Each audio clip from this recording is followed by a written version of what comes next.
Ma'am টোটোটাকে ডাকো না ma'am, ma'am টোটোটাকে ডাকো না ম্যাম। ফ্ল্যাশব্যাক। মেকআপ প্রফেশন ছেড়ে দিয়ে শেষমেশ টোটো চালানো শুরু করেছি। সাজতে এসেছে আমার স্টুডেন্ট আর আমার স্টুডেন্টের বান্ধবী, বলে কি না আমার টোটো করে সে যাবে বিয়ে বাড়ি। ভাবো তাহলে একবার। তোমরা ভাবছো আমি মনে হয় পাগল হয়ে গেছি, আরে না না পাগল হইনি, পুরো ভিডিওটা দেখো তাহলেই বুঝতে পারবে সেদিন কি হয়েছিল। বুকিংটা করেছিল আমার এক্স স্টুডেন্ট মোনালিসা।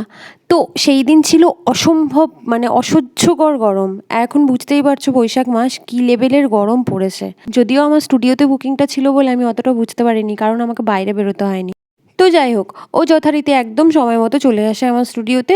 ও এসে সাজতেও বসে পড়ে।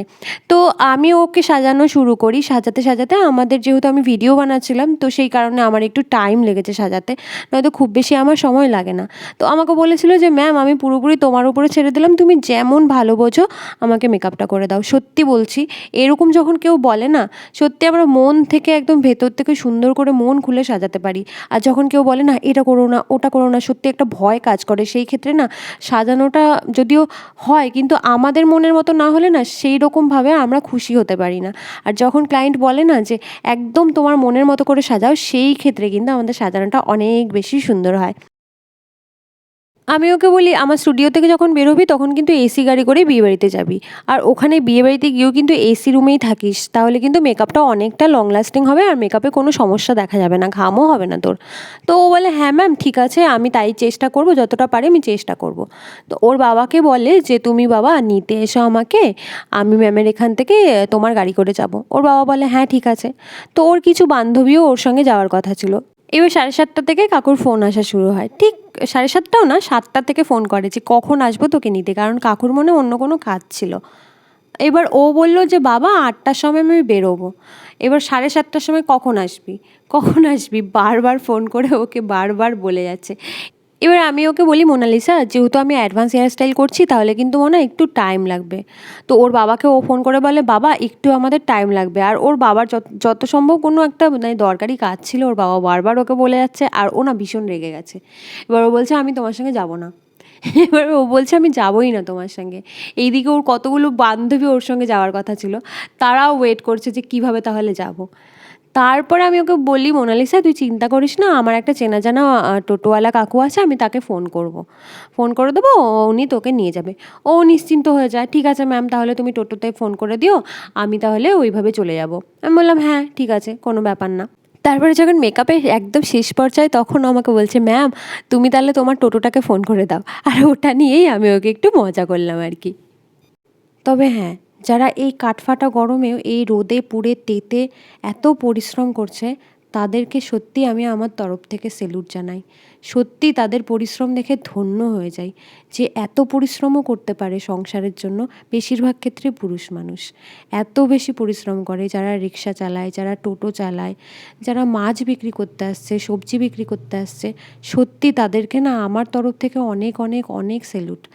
যদিও মোনালিসা আমাকে বলেছিল ম্যাম তুমি তোমার মনের মতো করে সাজাও, তাও আমি ওকে জিজ্ঞেস করেছিলাম বল তোর কেমন ধরনের লুক চাই। ও বলেছিল ম্যাম এই গরমে আমাকে একদম সফটের উপর একটা মেকআপ দিও, যেটা লং লাস্টিং হবে আর খুব সুন্দর গ্লো করবে, একদম মুখটা যেন গ্লো করে। তো আমি ওকে সেইভাবেই মেকআপটা করি। আমি কিন্তু হুদা বিউটির আর ম্যাকের ফাউন্ডেশন এখানে দিয়েছিলাম। আমি না গরমকালে ম্যাকটা অ্যাভয়েডই করি, বাট ও বলল ম্যাম আমার কোনো সমস্যা হয় না, ম্যাক দিয়ে কিন্তু আমি প্রোগ্রাম করি। যেহেতু ও একজন প্রফেশনাল সিঙ্গার, তো ওর প্রচুর স্টেজ পারফর্ম করতে হয়। তো আমাকে বললো যে ম্যাম আমি ঘেমে যাই তাও কিন্তু মেকআপটা একদম স্টিল খুব সুন্দর থাকে।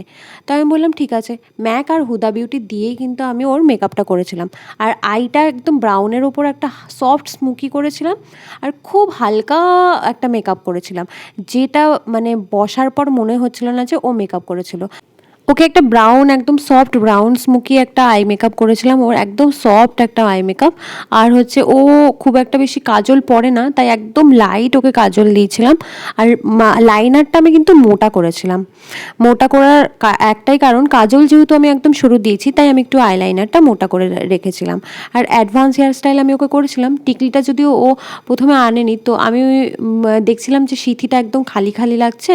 তোর বান্ধবীরা বললো ম্যাম একটা টিকলি পরিয়ে দাও। ও বললো ম্যাম একটা টিকলি দাও। তো দেখলাম হ্যাঁ টিকলিটা পরে ওকে খুব সুন্দর লাগছে, তো আমি টিকলিটা ওকে পরিয়ে দিলাম। আর হেয়ারস্টাইলটাও আমি ওর কার্লের উপরে অ্যাডভান্স হেয়ারস্টাইল করেছিলাম। আর ওর এই লুকটা কিন্তু সবার খুব পছন্দ হয়েছিল, সবাই আমাকে বলেছে যে ওর লুকটা কিন্তু খুব সুন্দর হয়েছে। আর ও আমাকে ইনফ্যাক্ট বলেওছে যে ম্যাম, আমার দিকে কেউ চোখ ফেরাতে পারছিল না, আমাকে এত সুন্দর লাগছিল, থ্যাংক ইউ ম্যাম। তাহলে আজকের ভিডিওটা তোমাদের কেমন লাগলো জানাতে কিন্তু আমাকে ভুলো না। আর তোমাদের এই মেকআপটা কেমন লাগলো সেটাও কিন্তু বলো। আর তোমরা যদি তোমাদের স্পেশাল ডেটে আমার কাছে সাজতে চাও তাহলে আমাকে কল করো 6291194528। তো আজকের ভিডিওটা এই পর্যন্ত, পরে দেখা হবে অন্য কোনো ভিডিওতে। আজকের মতো টাটা।